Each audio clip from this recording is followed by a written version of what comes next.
They say space is the final frontier, a vast, dark unknown filled with stars and secrets.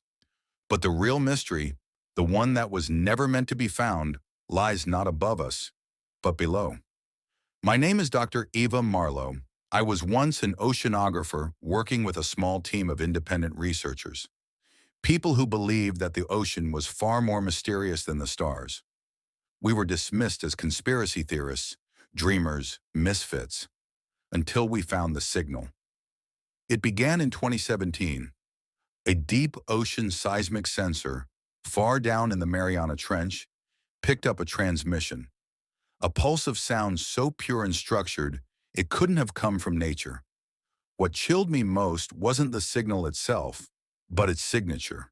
It matched a cosmic anomaly once received by a deep space telescope in the 70s. The infamous WOW signal. Except this wasn't from deep space. It came from the ocean floor. We tried to go public. We reached out to agencies. Nobody cared, or pretended not to. Until one day I got a knock on my door. Two men in gray suits, NASA IDs. They didn't smile. They didn't ask. They just said one sentence: "We need you on Project Thalassa." I was flown to an undisclosed facility, somewhere in the Pacific, I think. There were no windows, just cold steel and darker intentions. They showed me what they had been hiding: a submersible drone, Nereus 9, designed for one purpose: to descend into the deepest pit of the ocean and investigate the source of the signal. They told me this mission was classified, that if I ever spoke a word of what I saw, I'd disappear like the last crew. I thought they were joking. I should have known better. The descent took 3 hours. I watched the feed in real time. The endless blackness of the ocean swallowing our machine whole. Pressure levels rose. Static danced across the screen. Then, something shifted. The seabed came into view, and resting on it, half buried in sediment, was something impossible. A structure. Not coral, not volcanic rock. A perfect geometric object. Metallic. Pulsing. We had found it. The source. It looked ancient. Alien. Familiar even. Like something waiting to be found. I remember feeling my skin crawl, as if something was watching us through the screen. And then, movement. Something huge moved behind the structure, faster than anything that should exist at those depths. Limbs. Long, jointed.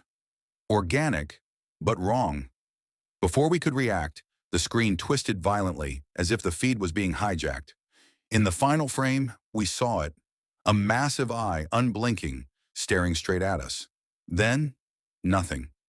Nereus 9 was gone. They tried to convince me it was an equipment failure. Pressure collapse. Glitch. But I knew better. I had felt it. Something intelligent had destroyed that drone. Something that had been dormant, but awake now. And NASA had known. They showed me old recordings from the Apollo era. Astronauts picking up strange reverse signals coming not from space, but from Earth itself. Signals matching the same deep-sea frequency. I asked the project lead, a man named Dr. Hanley, why this wasn't public. Why humanity was being kept in the dark. He didn't answer. He just stared at me and said, "You think NASA is about exploring space?" "No, Dr. Marlowe. We're watching the oceans, making sure it stays sealed." That was the first time I truly felt fear, a primitive kind, the kind animals feel before a storm. I realized we had been lied to, all of us. The stars were a distraction. The real danger was under our feet.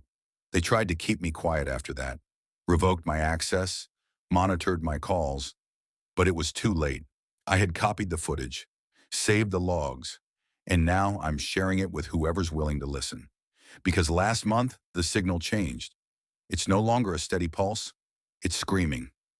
Ships have started disappearing. Fishing trawlers, research vessels, even a military sub vanished off the Philippine coast.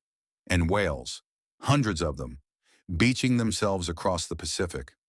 Whatever's down there, it's stirring, and NASA can't stop it anymore. They've sealed off the trench. No fly zones, no-go maritime orders. But I know what they're doing. They're preparing for the worst. Or maybe they're preparing to abandon us. I've gone dark. I don't know how much time I have, but if you're hearing this, if this file reaches you, just know one thing. It's not from the stars. It's under us, and it's waking up.